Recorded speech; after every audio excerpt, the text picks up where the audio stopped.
Retour donc sur ce plateau pour la deuxième mi-temps de Sport Magazine. Alors, nous parlons du retour de l'étoile filante dans l'élite togolaise après plus de 10 ans. S'il y a une question que beaucoup de fans se posent, c'est de savoir si l'étoile filante va conserver l'équipe qui a permis au club de pouvoir monter dans l'élite. Naturellement, vous allez faire des recrutements. Mais ça, le président n'est que le président. Le président n'est ni entraîneur. Il ne fait pas partie non plus de la commission de recrutement. Maintenant que nous sommes en première division, nous allons faire l'audit de notre équipe, l'audit de tout le monde, même l'audit du management. Est-ce que le président a été capable? Est-ce que l'entraîneur a été capable? Est-ce que les joueurs ont été capables? Et après, nous parlerons. Pour le moment, je ne peux rien dire. En gros, vous ne pouvez pas confirmer si l'entraîneur sera à son poste en première division. L'entraîneur est sous contrat et il ne faut pas changer tout le temps. C'est l'erreur aussi commise par l'étoile filante à un moment. Il ne faut pas changer d'entraîneur, il ne faut pas tout bouleverser. Nous sommes des conservateurs. Alors, Ascot Kara a récemment remporté la D1 Lonato, que vous allez disputer d'ailleurs la saison prochaine pour la Je profite de l'occasion pour saluer mon ami le président Menya Singbe, qui fait un travail extraordinaire à la tête de ce club. Je lui présente tous mes compliments et mes félicitations. Alors, c'était la 5e fois consécutive qu'ils arrivaient à remporter le championnat. Une première historique depuis les années d'indépendance du Togo. Qu'est-ce que vous pensez de ce record et que pensez-vous du niveau du championnat togolais aujourd'hui? Asco a été champion 5 fois de suite. Il le mérite amplement. Le président fait un travail, je l'ai dit tout à l'heure, extraordinaire.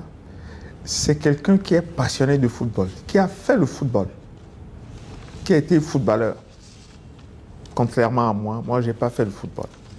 Et lorsque vous discutez avec lui en aparté, j'ai découvert qu'il suit ses hommes à chaque instant. Il a un appareil qui suit les performances de ses joueurs sur son téléphone. Ce qui se passe à Kara, à Asco, vous n'êtes pas au courant. Mais ce sont des professionnels. C'est le haut niveau. C'est le top. Il faut l'encourager. Il a été 5 fois champion. Ce n'est rien encore. Je lui souhaite de ramener la Coupe, la Champions League au Togo, de faire renaître le football, la joie dans le cœur des Togolais. Est-ce qu'il y a beaucoup qui disent qu'il y a Ascot Kara et puis il y a les autres équipes, ou encore l'ASK, avec lequel ils font souvent la tête du championnat. Est-ce que vous pensez que les autres équipes du championnat n'ont pas le niveau vraiment pour pouvoir aider Ascot Kara? Parce qu'il y a toujours ce débat qui fait qu'on dise que Ascot Kara n'arrive pas à pouvoir compétir sur le continent en Ligue des Champions par exemple, parce que le niveau du championnat ne les aide pas. Le niveau du championnat togolais est bon. Il faut suivre la D2 et la D1. Le niveau est bon.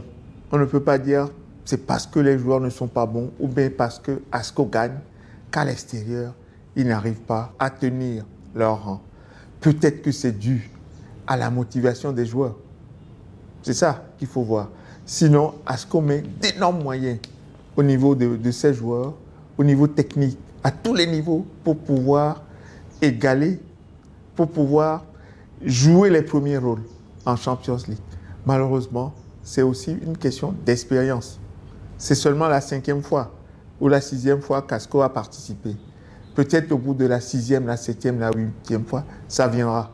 Et puis, le championnat togolais est un championnat passionnant. Suivez les 2 dernières journées.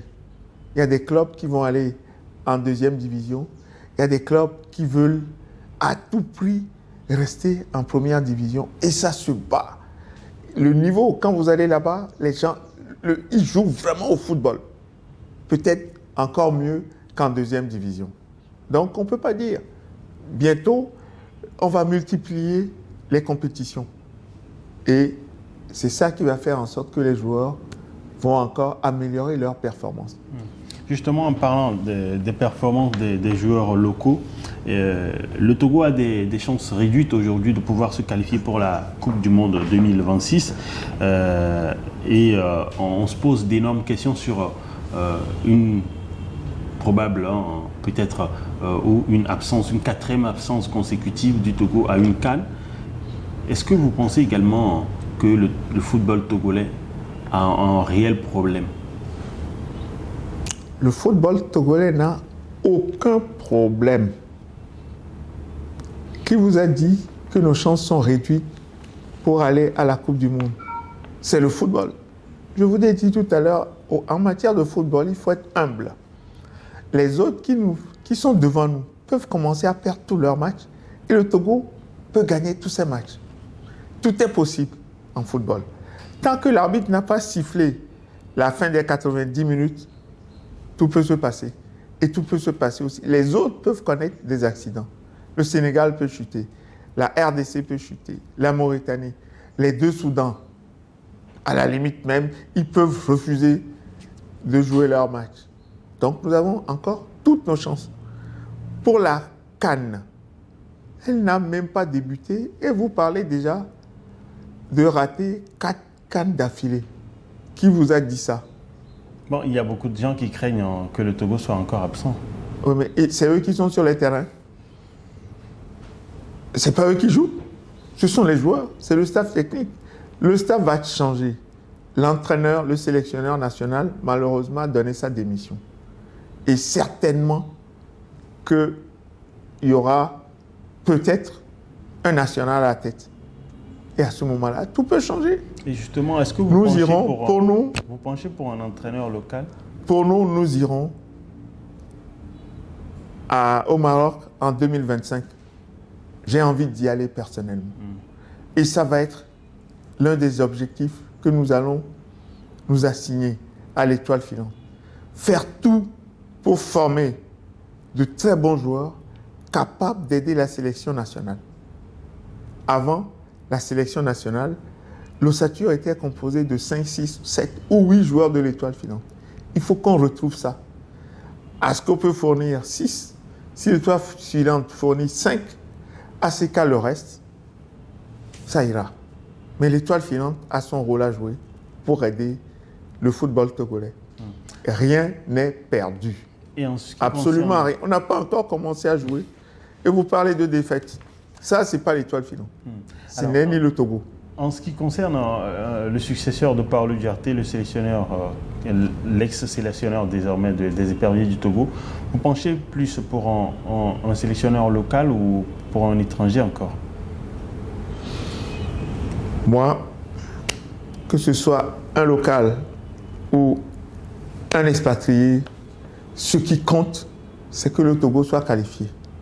Ce serait encore mieux si le Togo se qualifie avec un frère à la tête des éperviers. Nous avons toutes les compétences pour y aller. Moi, je n'ai pas peur. Alors, quand on prononce le nom de l'Étoile filante, beaucoup pensent à l'attaquant emblématique Dr Kaolo ou encore à l'ancien gardien de but des éperviers du Togo, Agassa Kossi. Et Tommy Sylvestre aussi. Bon, ok, pour ne citer que cela. Quelle relation entretenez-vous avec vos anciennes stars, sinon vos anciens joueurs? Nous avons d'excellentes relations avec nos anciens joueurs, ceux qui sont vivants. Nous honorons ceux qui sont morts, comme le docteur Kaolo, comme Oscar Anthony, Tchétché récemment. Et nous entretenons également d'excellentes relations avec les anciens dirigeants de l'Étoile filante, dont le dernier dinosaure, Hippolyte Kouebi, est mort quelques jours après être mort, a été enterré quelques jours après la cession de l'Étoile filante en première division.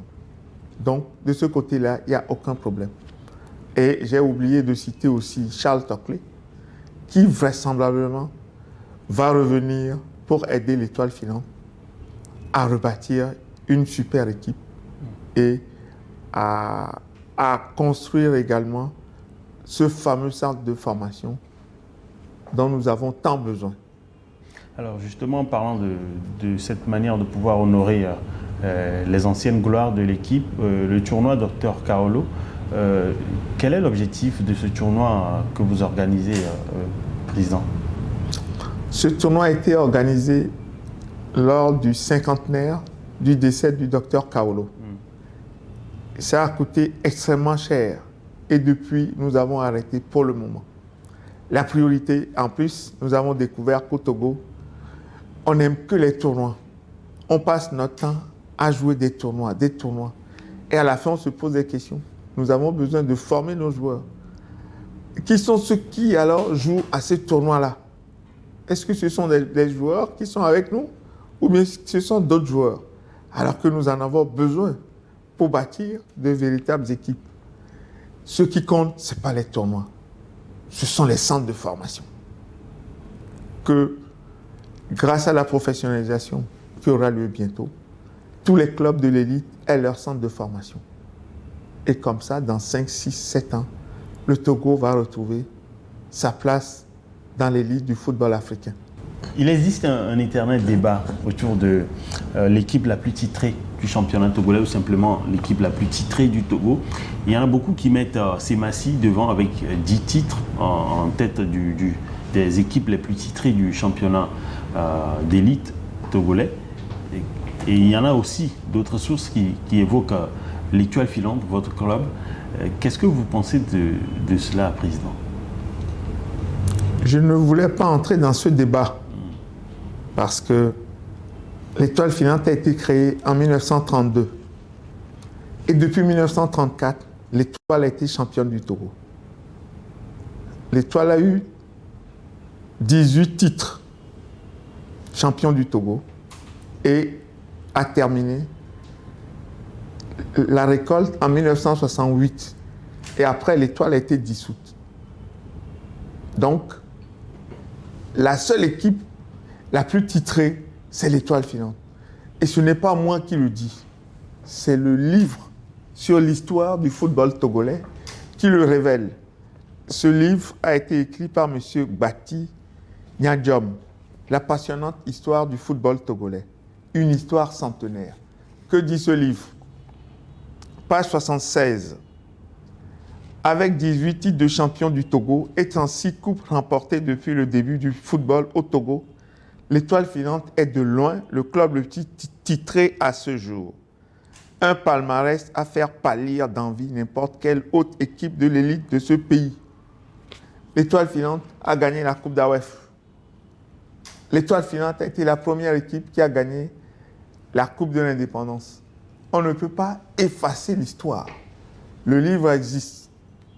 Je peux vous donner les références. Ceux qui doutent encore que l'Étoile filante est le plus titré, ils peuvent aller se renseigner.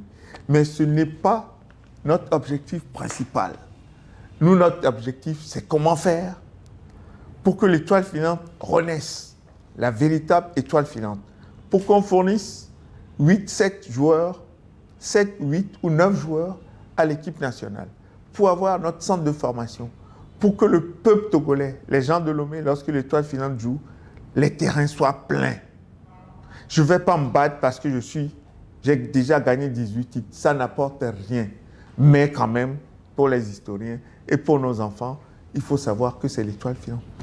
Alors, Président, nous arrivons quasiment au terme de cette émission. Si vous avez un mot à l'endroit du public sportif togolais, ou précisément encore à l'endroit des fans de l'Étoile filante, ce serait lequel? Retourner, aider les clubs. Le Togo ne peut pas avoir une équipe nationale forte qui gagne sans club fort qui joue le championnat. Il faut que le championnat soit fort. Tous les Togolais doivent contribuer à l'avènement de ce football en mettant la main à la poche. Il ne faut pas attendre le jour où les éperviers jouent, 30 000 personnes se déplacent pour supporter l'équipe. Très bien, c'est bien. Mais lorsque les équipes locales jouent, lorsque les clubs jouent, il n'y a pratiquement personne. Nous sommes responsables de ce qui arrive à l'équipe nationale, individuellement, tous. Il ne faut pas attendre, il faut contribuer. Vous-même, journaliste, vous êtes de quel club? Nous, on n'a pas de club en réalité. Il faut avoir, mais chaque Togolais doit avoir un club. Oui, mais nous un n'avons club pas de le droit cœur. de le dire en réalité. Non, je sais. Chaque Togolais doit avoir un club à tous les niveaux. Même si c'est 1 centime que je donne par mois, ça fait quelque chose. L'étoile filante brillait parce que les gens contribuaient, les gens donnaient. Tous ceux qui avaient de bien dans la société allaient contribuer à l'étoile filante. Et puis maintenant, si l'étoile est tombée, c'est parce que les gens se sont détournés de l'étoile filante. Il faut qu'ils reviennent. Il faut que chacun aide le club qu'il a choisi d'aider. Alors, nous arrivons au terme de cette émission. Merci, Maître, d'avoir accepté notre invitation. Merci beaucoup d'avoir parcouru avec nous l'histoire de l'étoile filante. Merci également à vous, nos chers téléspectateurs de New Info 1 et chers internautes également qui ne cessaient de liker et de partager cette émission sur notre chaîne YouTube. Bonne suite de nos programmes sur New Info 1.